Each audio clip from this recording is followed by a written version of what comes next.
परम पूज्य प्रातः स्मरणीय त्याग मूर्ति वीतराग परम तपस्वी श्री सद्गुरुदेव जी महाराज। श्री सद्गुरुदेव महाराज की। अर्चनीय वंदनीय धर्म स्वरूप पुरुष समाज भक्ति स्वरूपा मातृशक्ति प्यारे बहनों, प्रातःकाल की शुभ वेला में श्री राधा कृष्ण मंदिर के पवित्र प्रांगण में परम पूज्य गुरुदेव जी के चरणारविंद में परमपिता परमात्मा को साक्षी मानते हुए अपने अपने पैरों की चौकड़ी लगाकर बैठते हुए, शरीर को सीधा रखते हुए, मन को अपने पास लाते हुए, चित्त वृत्ति को एकाग्र करके बैठते हुए, किसी भी प्रकार की हलचल को रोकते हुए, चेहरे को मंच की ओर रखते हुए, आंखें खोल करके बैठते हुए, शांति का दान देते हुए, धर्ममय वातावरण में धर्म की चर्चा, जीवन सुधार की चर्चा, प्रभु की पवित्र पावनी चर्चा कहने और सुनने का प्रयास कीजिए। धन्यवाद। सबसे पहले बैठने की व्यवस्था, मेरी मातृशक्ति जो पीछे बैठी हैं, हम उनसे करबद्ध प्रार्थना करते हैं कि वो इस साइड आ जाएं, कुर्सी से नीचे। मातृशक्ति पीछे वाली आगे आ जाए, यहाँ साइड में।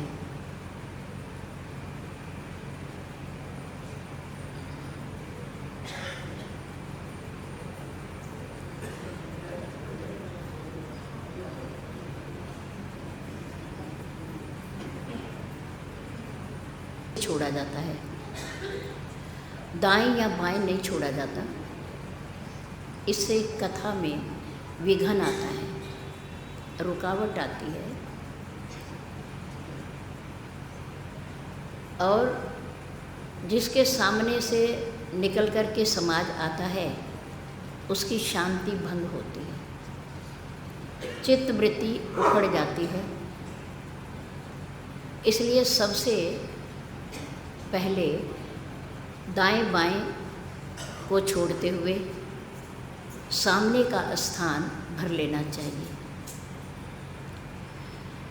दूसरी बात, मातृशक्ति के पास गोदी में ऐसा बच्चा या बालक हो जो शब्द को ना पकड़ सकता हो, बात को ना समझ सकता हो, बीच में से उठकर जा सकता हो, कृपया उसे लेकर के आप हमारी बाईं ओर बैठेंगे और हमारा पूरा समाज अगर गोदी में बच्चा है तो उसे भी आप हमारी दाईं ओर लेकर के बैठेंगे, बीच में लेकर नहीं बैठेंगे। बच्चे की वृत्ति चंचल होती है, हलचल करता है बच्चा, प्यास भी लगती है। बच्चा एक आसन पर स्थिर होकर के बैठ भी नहीं सकता, उतनी शक्ति बच्चे के पास नहीं होती। इसलिए आप कथा के बीच में से उठें। इससे अच्छा ये है कि आप पहले से ही प्रबंध कर लीजिए। बात सुनने से पहले बात को मानना बहुत ज़रूरी है। श्री राधा कृष्ण मंदिर समिति के द्वारा भगवत चर्चा के लिए, धर्म चर्चा के लिए 7 दिन का समय निश्चय किया गया, जिसमें से आज प्रथम दिन है। और प्रथम दिन की घोषणा यानी कि कथा की घोषणा, सत्संग की सूचना करीब करीब आपको शायद 15 दिन पहले से दी जा रही है। और जिस मंदिर में हम और आप बैठे हैं, ये मंदिर परम पूज्य प्रातः स्मरणीय श्री सद्गुरुदेव जी के द्वारा बनाया गया आज़ादी के बाद पहला मंदिर है, प्रथम मंदिर है ये, और सबसे बड़ा मंदिर है।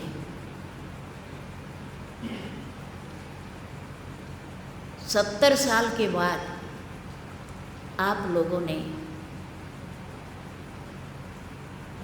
अपना सहयोग देते हुए तन और मन और धन से सभा का सहयोग करते हुए इसका पुनः सौंदर्यीकरण किया आपने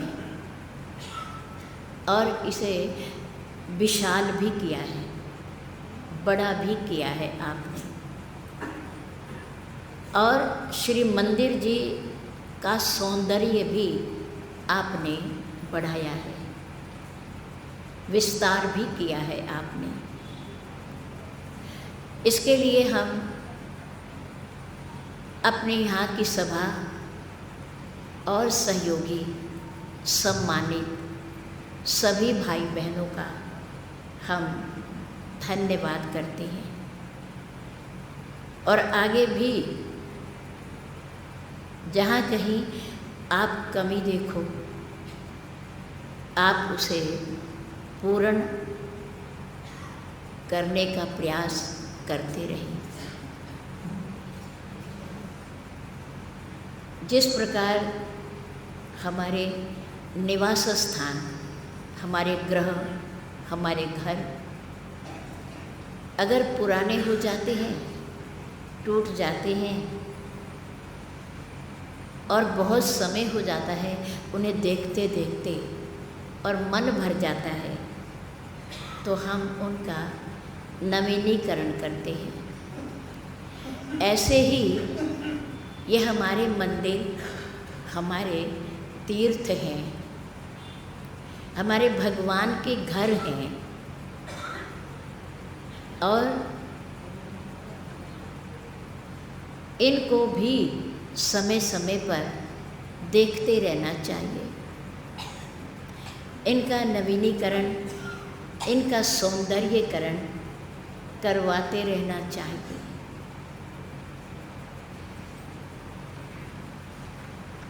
इसलिए आप धन्यवाद के पात्र हैं कि आप लोगों ने विस्तार भी किया, सौंदर्यीकरण भी किया, नवीनीकरण भी किया इस पवित्र स्थान का, जो सबसे प्राचीन मंदिर था और शायद उस समय के लोग भी, सज्जन भी यहाँ बैठे हों, कुछ मातृशक्ति हो, कुछ पूरे समाज हो, जिन्होंने उस दृश्य को देखा है। इसके निर्माण करते हुए परम पूज्य गुरुदेव जी के साथ मिलकर सिर पर मिट्टी उठाकर ले जाते हुए, निर्माण करते हुए, सहयोग करते हुए, मूर्ति स्थापना करते हुए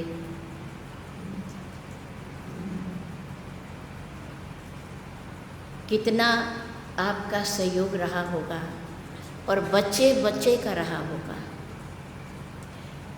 जो आज मेरी मातृशक्ति नानी और दादी के रूप में है, उन्होंने कभी बच्चा रूप में इस मंदिर के निर्माण में सहायता की है।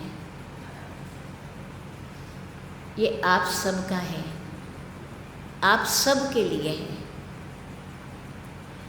इसलिए इसमें सहयोग करना हम सब का कर्तव्य है। और श्री महाराज जी ने शायद सबसे अधिक समय इस मंदिर के लिए दिया हो, प्रवचन किया हो, अधूरा रहा होगा तब भी, बनकर तैयार हो गया होगा तब भी, और विग्रह स्थापना के बाद भी यहाँ की सभा के द्वारा और सभा के साथ मिलकर के कार्य किया गया। धन्यवाद। हकीकत नगर के निवासी धन्यवाद के पात्र हैं, क्योंकि उन्होंने श्री महाराज जी को पुलिस की वर्दी पहने हुए पुलिस लाइन में सेवारत सरकारी नौकरी करते हुए देखा होगा, उनका संग किया होगा, उनकी सेवा की होगी और उनका सानिध्य प्राप्त किया होगा।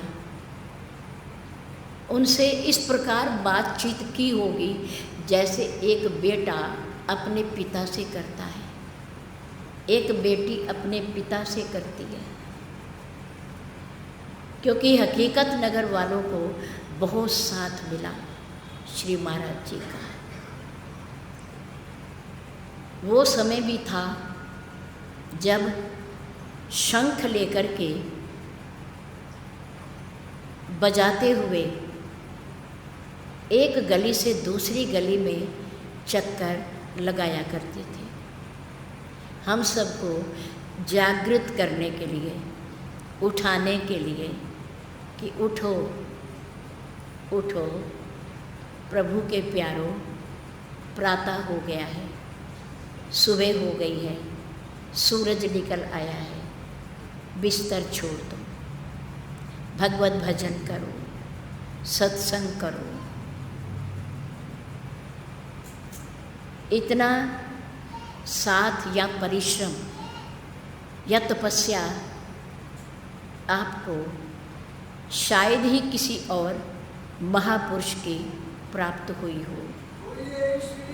गुरुदेव महाराज की जय। वैसे तो उनकी छत्र छाया पूरे सहारनपुर पर रही, चारों दिशाओं में रही, प्रत्येक मंदिर और सत्संग भवन में रही, धर्मार्थ चिकित्सालय में रही, बारात घर में रही, पूरब पश्चिम उत्तर दक्षिण हर कॉलोनी में रही। लेकिन हकीकत नगर पर उनकी कृपा दृष्टि विशेष रही, विशेष। इसलिए धन्यवाद के पात्र हो, सौभाग्यशाली हो। और उसका अर्थ ये है कि आप लोग कथा के प्रति लालायित रहने चाहिए, इच्छुक रहने चाहिए, जिज्ञासु रहने चाहिए, जिन्हें सद्गुरुदेव जी का इतना प्यार मिला और इतना साथ मिला। हकीकत नगर में इतना समाज नहीं है जितना हमारे सामने आज बैठा है, इससे कई गुना है, कई गुना। और आप कल से उन बच्चों को भी अपने साथ लाएंगे जो हमारे घर का भविष्य है, जिनके कंधों पर हमारे परिवार का बोझ है, जो हमारे परिवार की नींव है। जो बच्चे शब्द को समझ सकते हैं, सुन सकते हैं, अमल कर सकते हैं, वो बच्चे भी आप सबके साथ आएंगे। कथा एक अमृत है जिससे हमारा और आपका जीवन अमर होता है।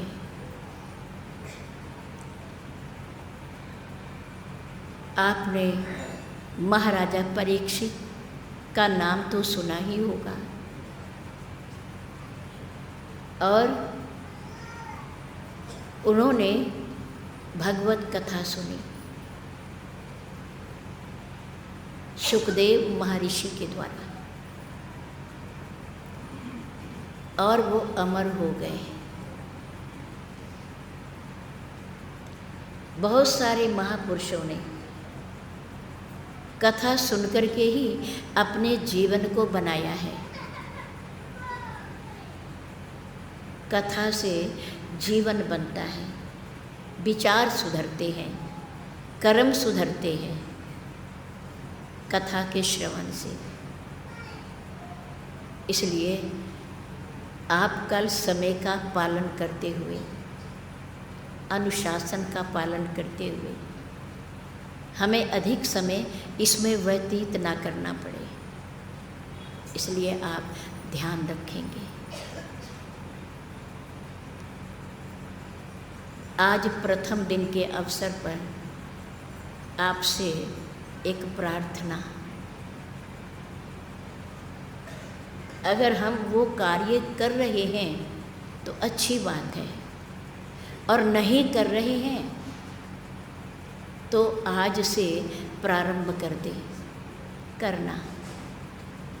नंबर 1, प्रातःकाल उठने के बाद सबसे पहले अपने आराध्य देव परम पिता परमात्मा को प्रणाम करें।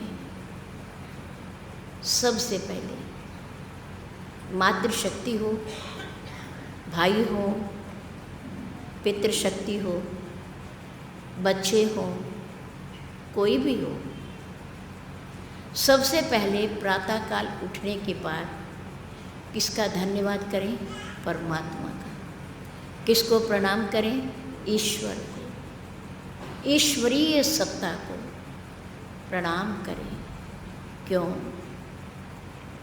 क्योंकि ये नर तन, ये मनुष्य चोला उन्होंने ही कृपा करके दिया है, उन्होंने ही इस दुनिया में भेजा है कृपा करके। इसके लिए सबसे पहले उनका धन्यवाद, प्रणाम। नंबर 2 पर हम प्रणाम करें अपने पूज्य माता पिता को। किसको प्रणाम करें? पूज्य माता पिता को। सबसे पहले प्रणाम किसे करें? परमात्मा को, ईश्वर को। उसके बाद नंबर 2 पर प्रणाम करें किसे? अपने पूज्य माता पिताजी को, क्योंकि उन्होंने इस शरीर का लालन पालन किया है, शिक्षा दी है, हमारे लिए कष्ट सहन किए हैं, तपस्या की है हमारे लिए। दूसरा प्रणाम उनको है। नंबर 3, तीसरा प्रणाम अपने पूर्ण सद्गुरुदेव जी को करें, जिन्होंने हमें दीक्षा देकर आध्यात्मिक मार्ग पर चलने की प्रेरणा दी है, शिक्षा दीक्षा दी है, आध्यात्मिक जगत का परिचय कराया है। तीसरा प्रणाम अपने पूज्य गुरुदेव जी को। जय। आपने 3 प्रणाम। सबसे पहला प्रणाम परमात्मा को, दूसरा प्रणाम पूज्य माता पिता को, तीसरा प्रणाम पूज्य श्री सद्गुरुदेव जी को, और चौथा प्रणाम, चौथा और महत्वपूर्ण प्रणाम आप सबको, जिन्होंने हमें कृपा करके अपने साथ जोड़ा है, अपने साथ जोड़ा है। ये कृपा आपकी है, ये महिमा आपकी है। इसलिए चौथा प्रणाम और महत्वपूर्ण प्रणाम पूरी संगत को, प्रभु के प्यारों को, जिन्होंने अपने से जुड़ने का अवसर दिया है। ये 4 प्रणाम आप सब नित्य प्रति करेंगे। करते हैं अच्छी बात है, नहीं करते तो आज से संकल्प लें आज से व्रत लें और कल से इस कार्य को आप प्रारंभ कर दें। हमारे पास 50 हाथ हों, हम किसी के दिल को नहीं जीत सकते, लेकिन 2 हाथ ऐसे जब जुड़ जाते हैं तो हम सारी दुनिया को जीत सकते हैं। 2 हाथों में बहुत बड़ी शक्ति है। नम्रता, झुकना किसी के आगे किसी को द्रवित कर देता है। किसी के आगे जब झुका जाता है तो वो व्यक्ति आशीर्वाद देने के लिए मजबूर हो जाता है। जीवन में नम्रता बहुत महत्वपूर्ण है। बिखरने के अवसर तो बहुत मिल जाएंगे, पर आओ प्रभु प्यारों, प्रेमियों, सत्संगियों, आओ हम सब जुड़ने के अवसर ढूंढें कि हम एक कैसे हों, हम जुड़े कैसे, हम मिलकर कैसे बैठिए। ऐसे अवसरों की तलाश करनी चाहिए। ये सत्संग ही है, भगवत कथा ही है जो हमें जोड़ती है, एक करती है, एक झंडे के नीचे बिठाती है हमें। यह हमारे गुरुदेव कहा करते थे कि धर्म हमें जोड़ता है, धर्म हमें जोड़ता है, तोड़ता नहीं है। भगवान राम ने धर्म की रक्षा के लिए ही अवतार लिया था। जब जब होई धर्म की हानि, बाढ़ही असुर अधम अभिमानी, तब तब प्रभु धरी विविध शरीरा, हरहि कृपा निधि सज्जन पीड़ा। जब जब इस दुनिया में धर्म का ह्रास होगा, हम धर्म से गिरेंगे, हम धर्म को पीछे और धन को आगे करेंगे, तब तब परमात्मा उस धर्म की रक्षा के लिए इस दुनिया में धरती पर अवतार लेता रहेगा। कितनी बड़ी बात है। यदा यदा धर्मस्य ग्लानिर्भवति भारते। श्रीमद् भागवत में सबसे पहला श्लोक यही है कि जब जब धर्म की हानि हुई तब प्रभु को अवतार लेकर धरती पर आना पड़ा, क्योंकि धर्म जोड़ता है, एक झंडे के नीचे बिठाता है, हमारे कर्तव्यों का बोध कराता है हमें। जब हम इसे छोड़ देते हैं, इसका त्याग कर देते हैं, आपसी सौहार्द और प्रेम को भूल जाते हैं, आपसी भाईचारे का त्याग कर देते हैं, उस समय मानो हम धर्म से गिर रहे हैं, हम धर्म से गिर रहे हैं। जुड़ना ही लाभदायक है और अलगाव ही नुकसानदायक है।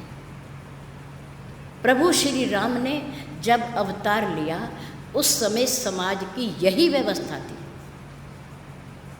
उस समय धर्म टूट रहा था, उस समय समाज टूट रहा था, अलगाव था। किस किस में? महापुरुषों में, राजाओं में, बड़े बड़े मंत्रियों में, मनीषियों में, विद्वानों में अलगाव, अहंकार। मैं अपनी जगह ठीक हूँ, मुझे दूसरों से कोई मतलब नहीं, मैं ठीक हूँ, मैं ठीक रहना चाहिए, मेरा परिवार ठीक रहना चाहिए, पड़ोसी जाए भाड़ में। ये अलगाव, ये दुखदाई होता है। एक होना,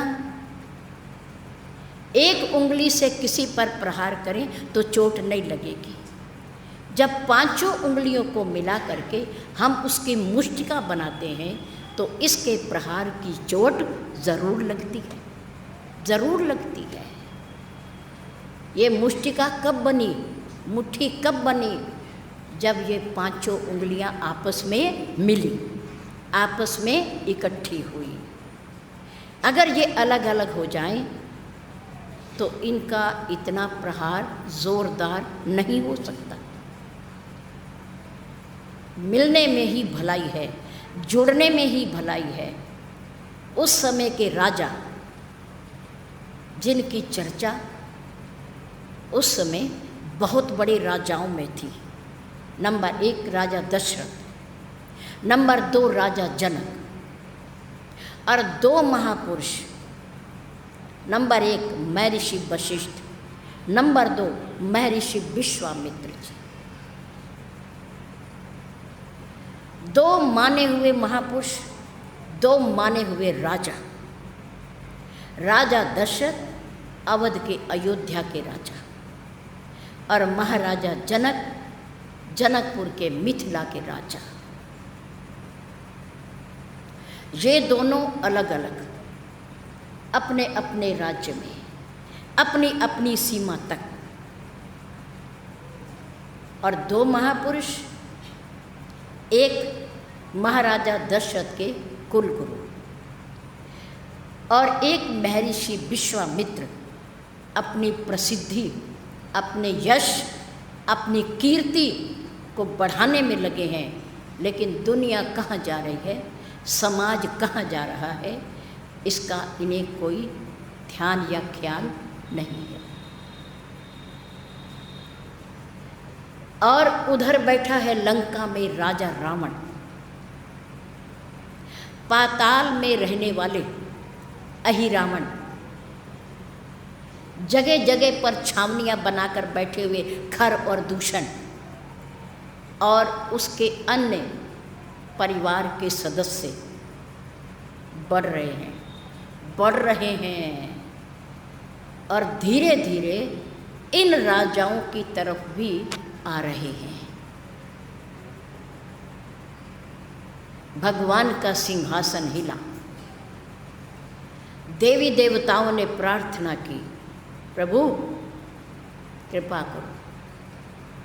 सब और हाहाकार है।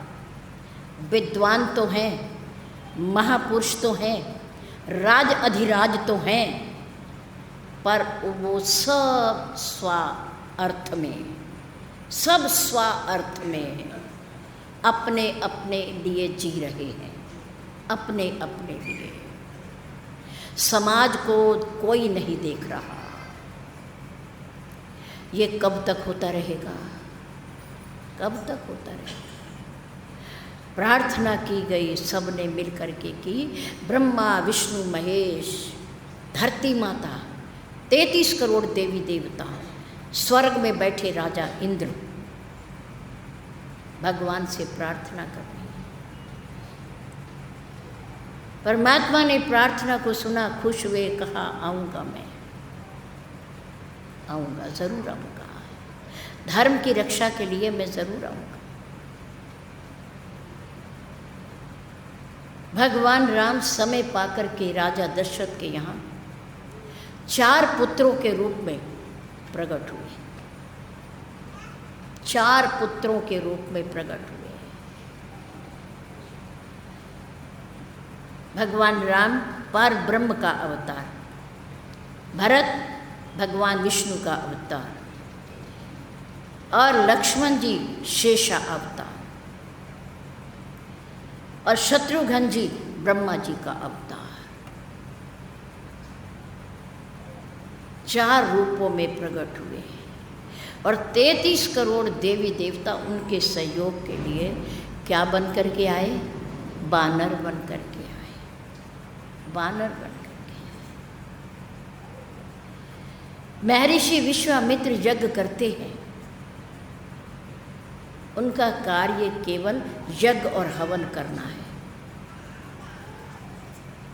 भगवान को प्रसन्न करना है। और इसके पीछे उनकी भावना क्या है? यज्ञ शुभ कर्म है, हवन शुभ कर्म है, तपस्या शुभ कर्म है, लेकिन शुभ कर्म के पीछे उनकी भावना क्या है? उनकी भावना शुद्ध नहीं है। भावना शुभ नहीं है, कर्म शुभ है पर भावना शुभ नहीं है।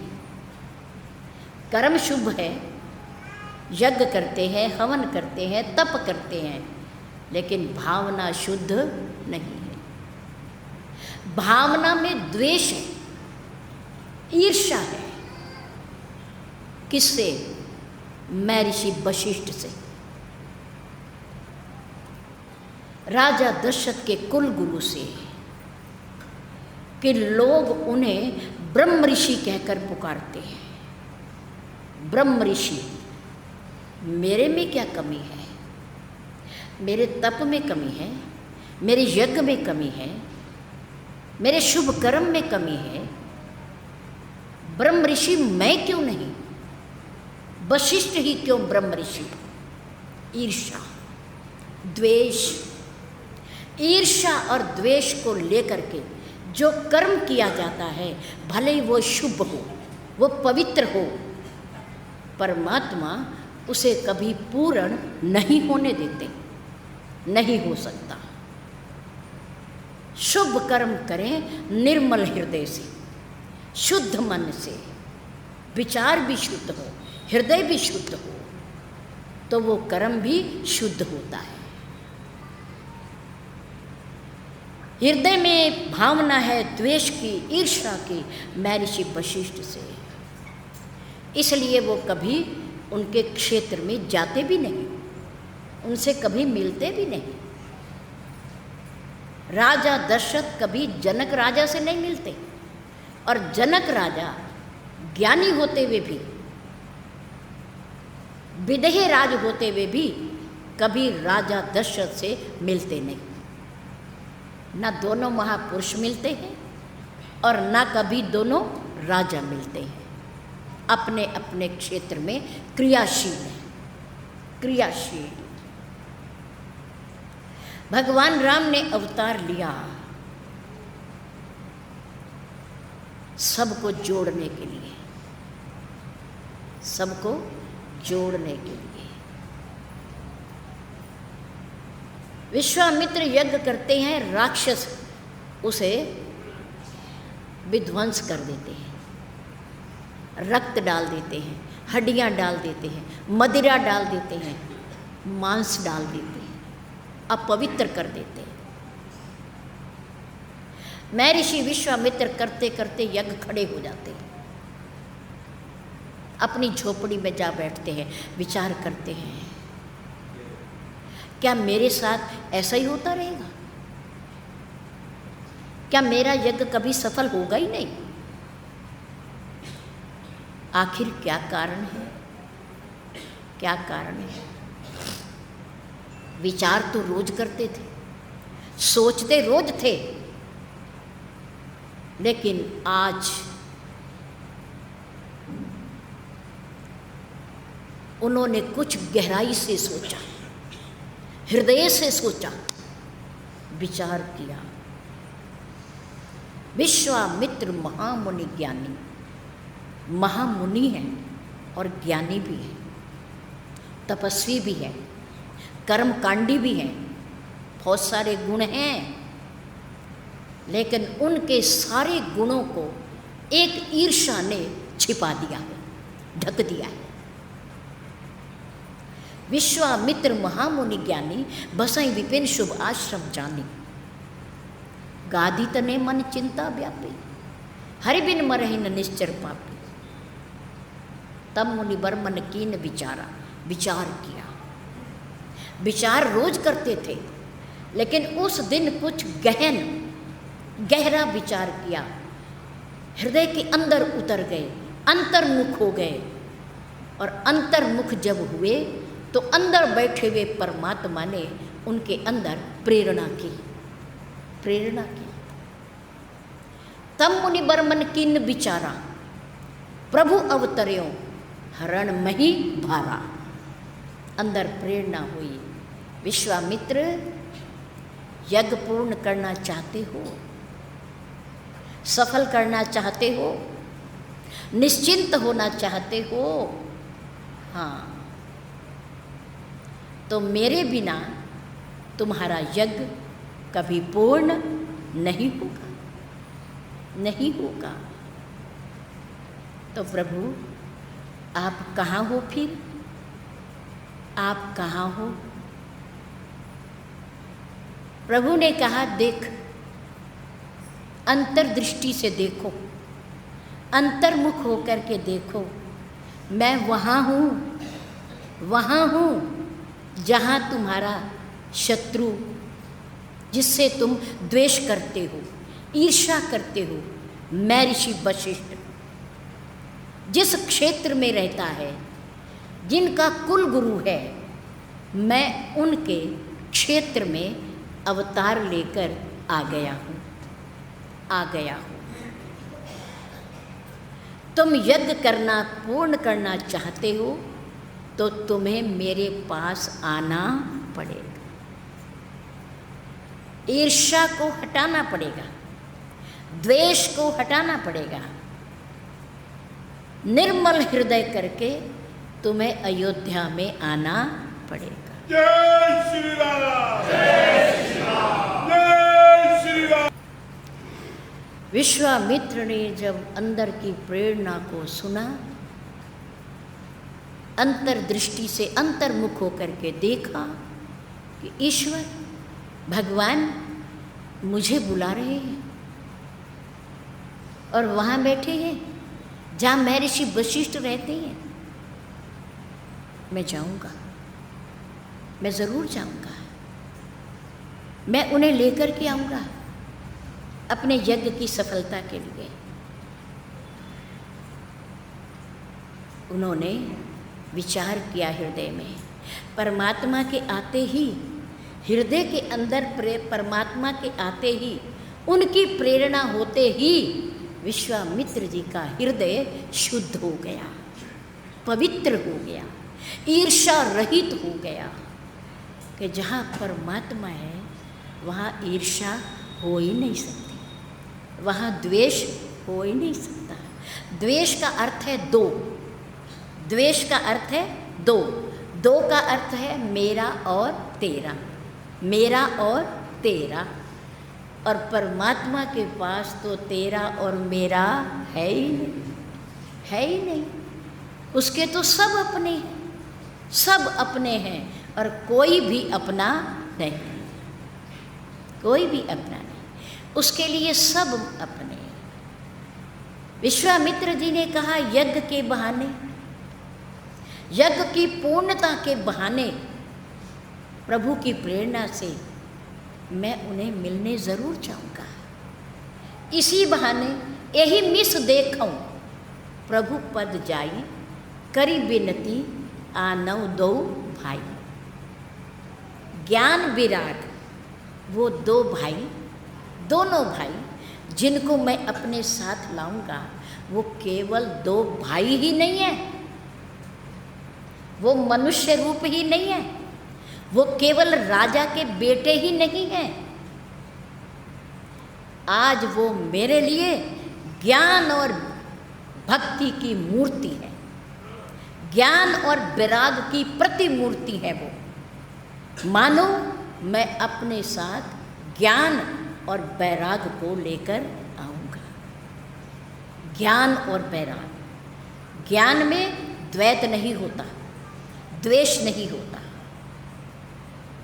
उनके अंदर का द्वेष राम की प्रेरणा से खत्म हो गया, मिट गया, ईर्ष्या मिट गई उनकी।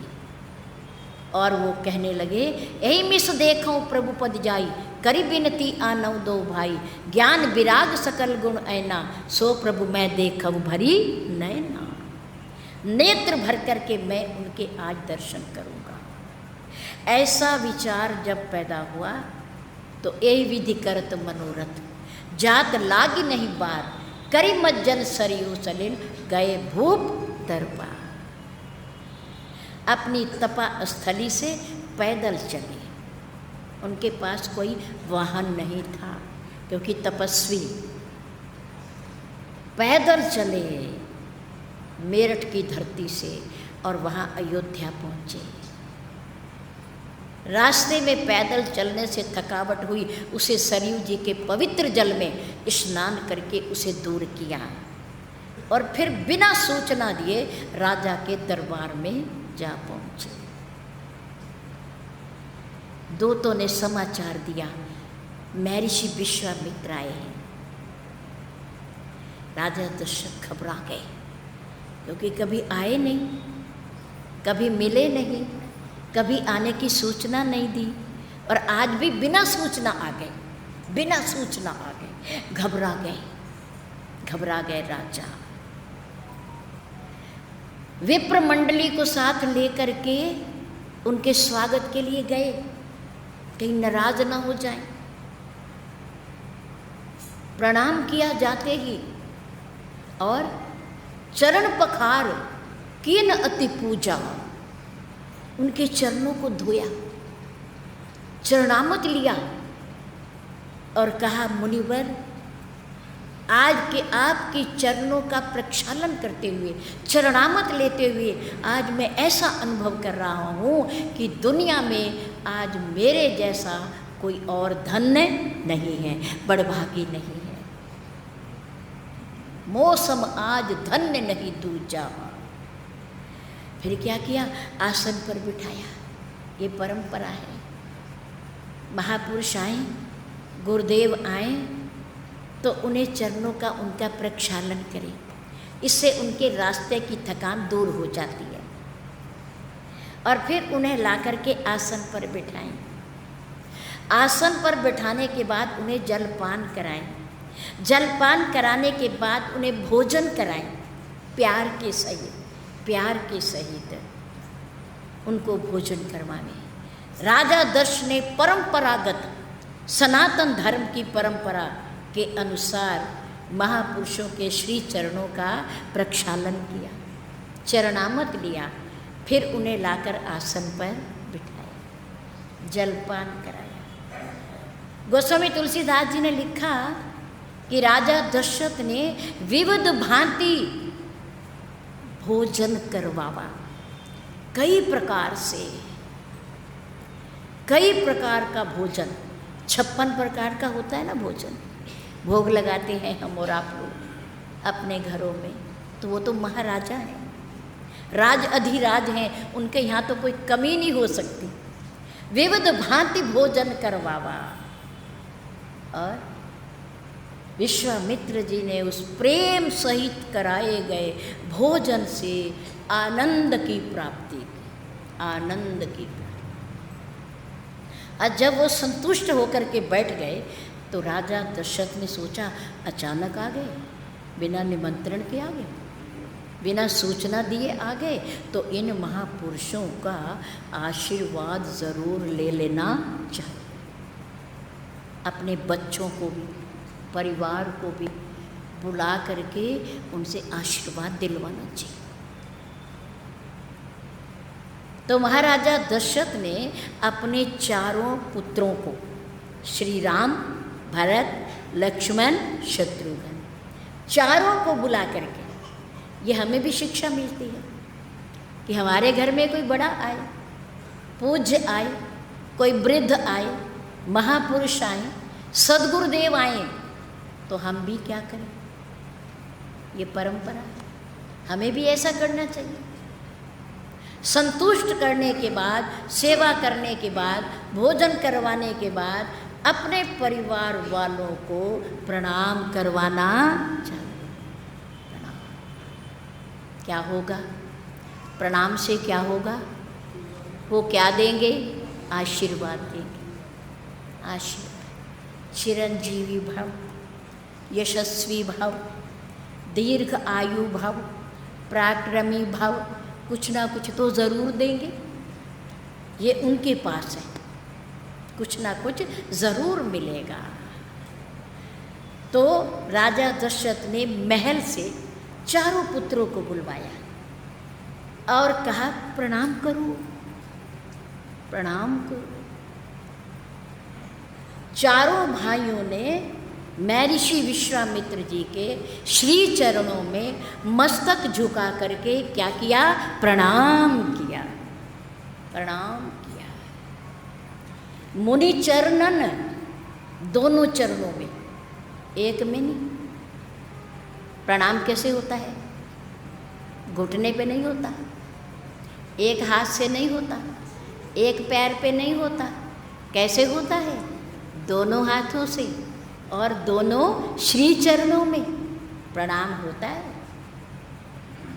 आजकल की परंपरा बदल गई है, सम्मान नहीं रहा, भय नहीं रहा, आदर नहीं रहा, वो भावनाएं नहीं रही।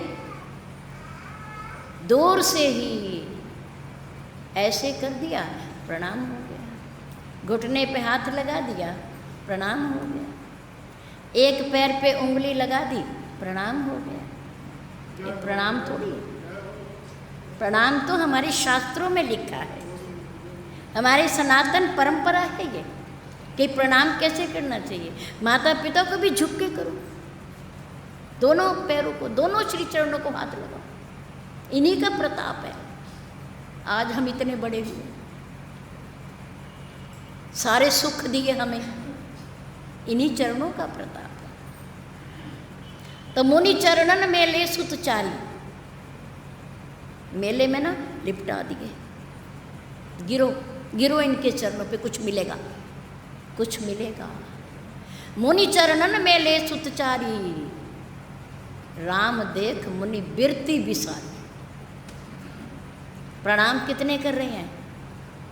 कितने बच्चे? चारों भाई प्रणाम कर रहे हैं। लेकिन महर्षि विश्वामित्र जी किसे देख रहे हैं?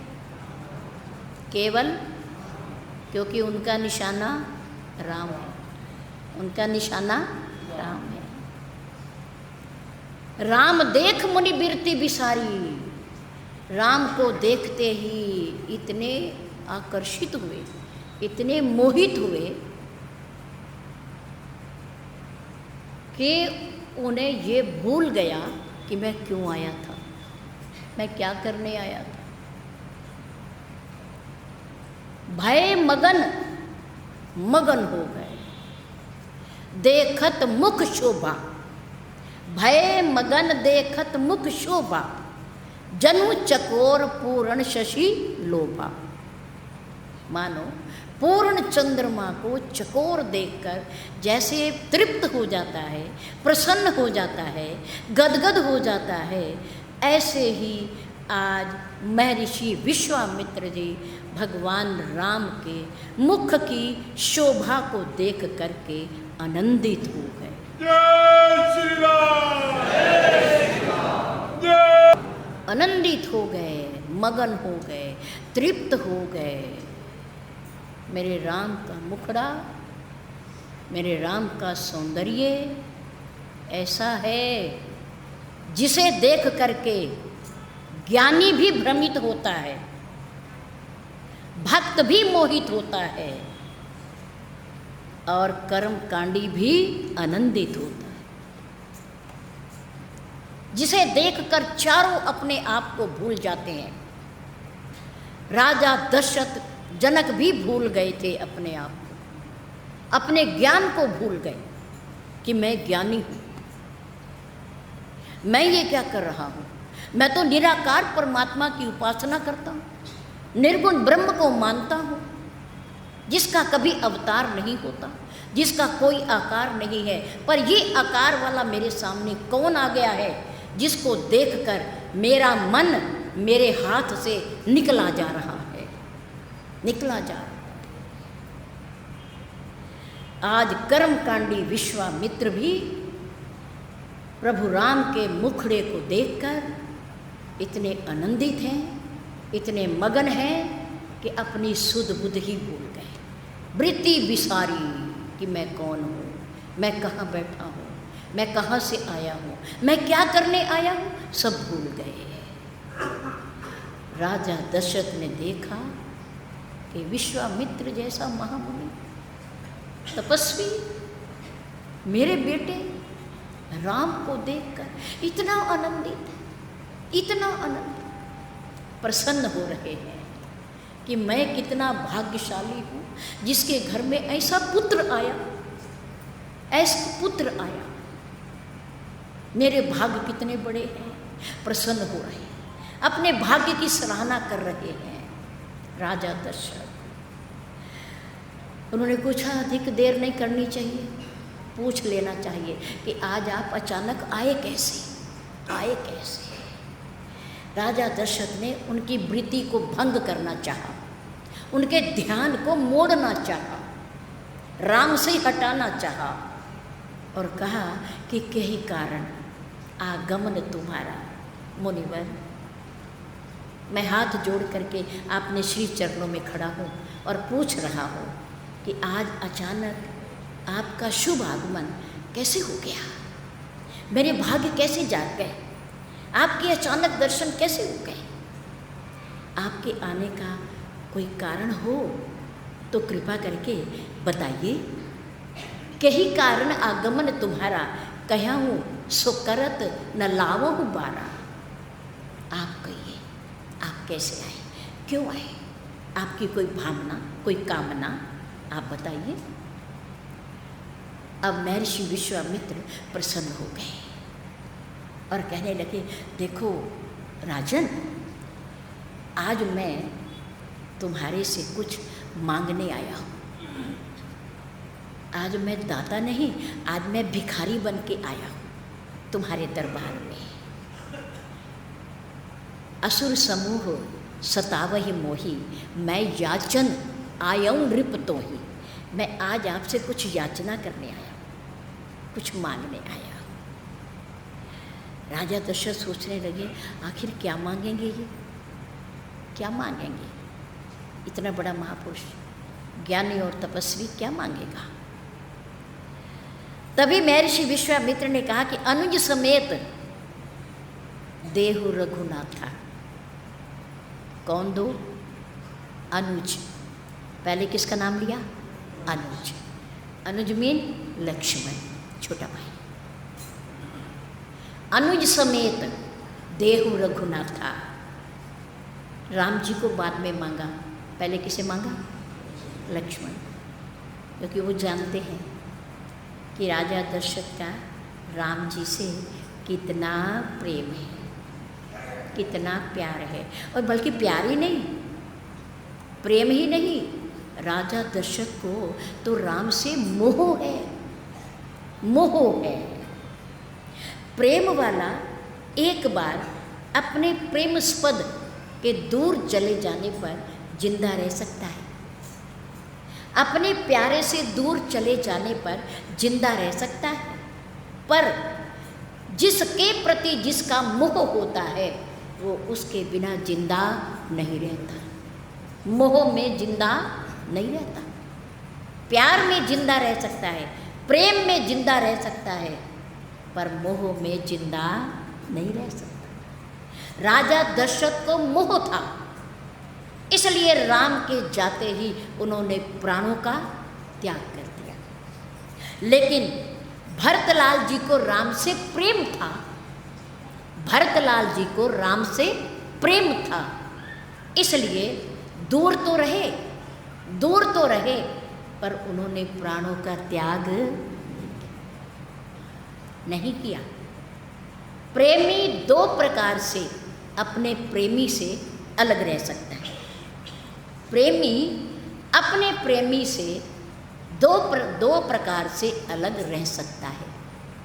नंबर एक, जिसके प्रति प्रेम है उस प्रेमी की आज्ञा हो, आज्ञा हो कि तुम इतने दिन मेरे बिना वहाँ रहोगे, मेरी अनुपस्थिति में, और तुम अपना काम करोगे, मैं इतने दिन बाद लौट आऊँगा, लौट आऊँगा, मैं तुमसे फिर मिलूँगा।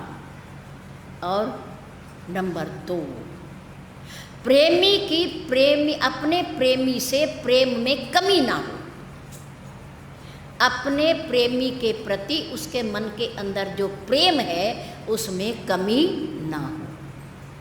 दो प्रकार से, दो अवस्थाओं में प्रेमी अपने प्रेमी से अलग रह करके भी जिंदा रह सकता है। और जिसे मोह होता है कि ये मिलेगा तो रहूँगा, नहीं मिलेगा तो मैं प्राणों का त्याग कर दूंगा। राजा दशरथ के प्रेम में कमी नहीं थी, लेकिन उन्हें मोह था, राम के प्रति प्रेम नहीं था। इसलिए वो राम के जाते ही राम के वियोग को सहन नहीं कर पाए और उन्होंने प्राणों का त्याग कर दिया। केवल सुमंत की प्रतीक्षा की कि शायद जो मैंने कहा है कि 4 दिन जंगल में घुमाकर राम सीता लक्ष्मण को वापस ले आना हो सकता है। सुमंत की बात मानकर मेरी आज्ञा सुन करके शायद राम वापस आ जाएं, राम वापस आ जाएं। इस प्रतीक्षा में 6 दिन रहे, 6 दिन जब तक सुमंत वापस आए। जब देखा कि सुमंत अकेले आए, सुमंत अपना रथ लेकर के अयोध्या की सीमा के पास दिन में आ गए थे, दिन में आ गए थे वापस, राम जी ने भेज दिया था। वो गंगा पार चले गए और सुमंत जी को इधर भेज दिया। लेकिन सुमंत जी रथ को खड़ा करके घोड़े को वृक्ष के नीचे बांधकर घोड़ों को और अपने आप मत्थे पर हाथ रख के बैठ गए कि अगर मैं दिन में अवध में प्रवेश करूंगा तो मुझे रास्ते में बहुत सारे लोग मिलेंगे और वो पूछेंगे तो मैं उनका कोई जवाब नहीं दे सकूँगा, मैं उत्तर नहीं दे सकूँगा। मेरा हृदय पहले ही दुखी है उनके बिना कि मैं खाली आ गया, मैं उन्हें ना वापस ला सका, मैं क्या मुंह दिखाऊंगा। रात्रि में अंदर जाऊंगा जब सब अपने अपने घर होंगे, सुनसान होगा। तो रात्रि होने पर सुमंत अपना रथ लेकर के धीरे धीरे कि कोई रथ की आवाज़ को सुन ना ले, अयोध्या में अंदर प्रवेश किया और सीधे महलों में जाकर रथ रोका और मुंह नीचे किए हुए कि मैं शर्मिंदा हूँ, मैं आपके बच्चों को वापस नहीं ला सका। राजा दशरथ के सामने जाकर खड़े हो गए। राजा दशरथ ने जब देखा कि कोई नहीं आया, तीनों में से कोई नहीं आया, तो घबरा गए कि बस अब प्राण चलना ही चाहते हैं।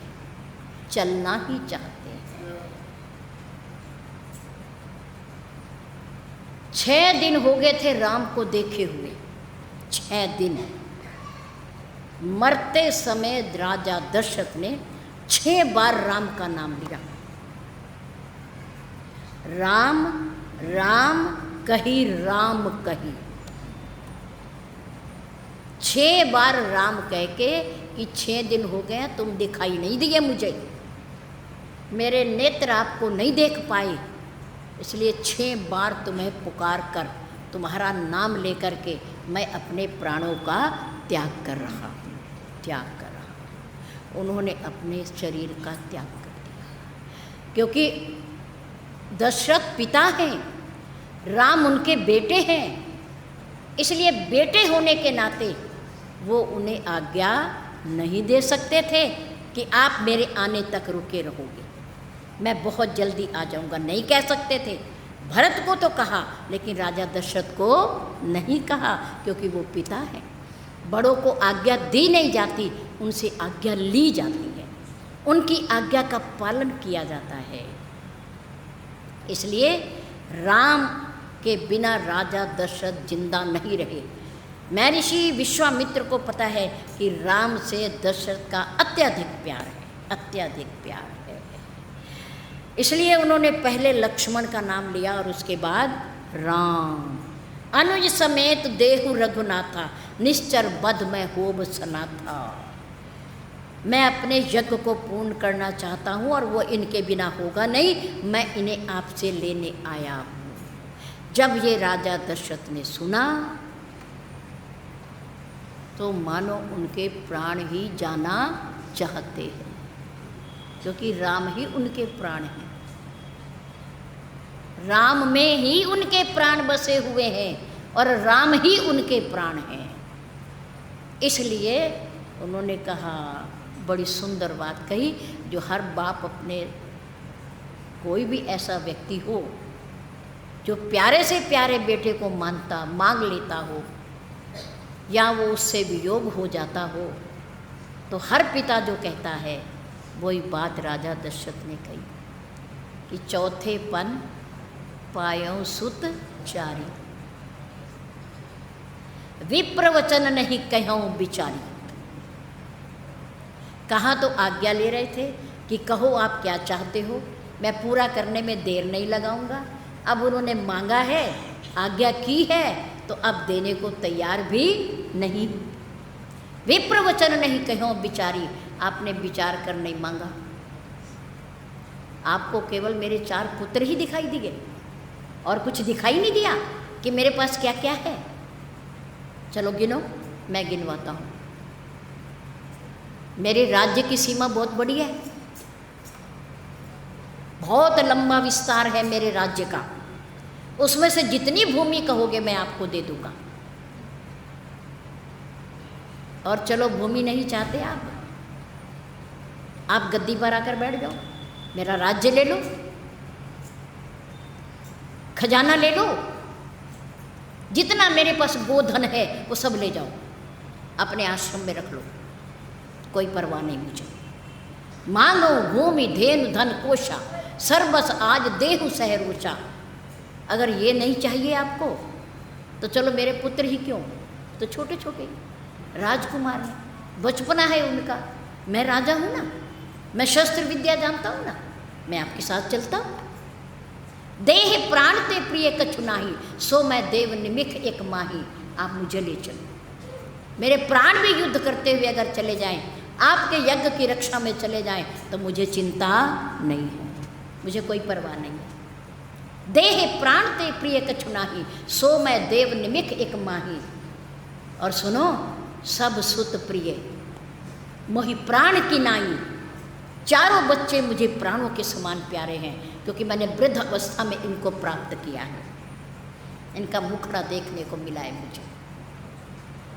सारे बेटे मुझे प्राणों की तरह प्यारे हैं, लेकिन उन चारों में राम तो मेरे प्राण हैं, राम तो मेरे प्राण हैं, मैं कैसे दे सकता हूँ। सब सुत प्रिय मोहि प्राण की नाई, लेकिन राम देत नहीं बनहि गोसाई। राम को तो किसी भी प्रकार से देते बनता ही नहीं है। भरत को ले जाओ, लक्ष्मण को ले जाओ, शत्रुघ्न को ले जाओ, राम को नहीं दे सकता, क्योंकि मोह है, राम के प्रति मोह है, चुभता है। मोह कांटा है, प्रेम फूल है, प्रेम चुभता नहीं है। मोह मूल बहुशूल प्रद, शूल का अर्थ होता है कांटा।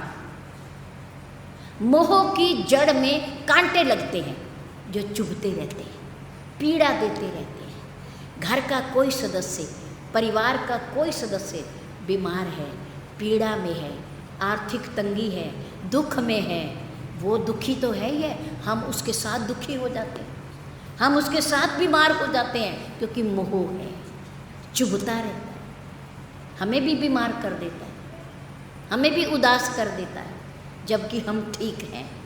मोह मूल बहुशूल प्रद, त्यागो तुम अभिमान, भजो राम रघुनायक, कृपा सिंधु भगवान। राजा दशरथ कहने लगे, राम तो देते ही नहीं बनता, राम को तो मैं दे ही नहीं सकता, बाकी 3 में से 2 ले जाओ कोई बात नहीं, लेकिन राम को नहीं दूंगा। और लेने आए राम को, और राम देते नहीं बनता। पर विश्वामित्र क्रोधित नहीं हुए, उदास नहीं हुए, गुस्सा नहीं आया उन्हें। क्यों? वो सोच रहे हैं कि जितना प्यार मैं कर रहा हूँ राम से, जितना इनको देखकर मुझे आनंद मिल रहा है, फिर ये तो इसके पिता हैं, इन्हें क्यों नहीं मिलता होगा, और ये अपने बेटे को, ऐसे बेटे को क्यों दे देंगे। कोई बात नहीं, कोई बात नहीं, उन्होंने महर्षि वशिष्ठ की तरफ देखा, महर्षि वशिष्ठ की तरफ देखा। वशिष्ठ, आज संबंध सुधारने का मौका है। आपके और मेरे बीच में जो द्वेष है वो आज खत्म हो जाएगा, खत्म हो जाएगा, मित्रता हो जाएगी, संबंध मधुर हो जाएंगे अगर आज आप अपने शिष्य को, अपने राजा को समझा लोगे तो, समझा लोगे तो। महर्षि वशिष्ठ ने उनकी मूक भाषा को समझा और राजा दशरथ को किस प्रकार से समझाया, ज्ञान दिया, इसकी चर्चा कल होगी। ओम श्री सद्गुरुदेव।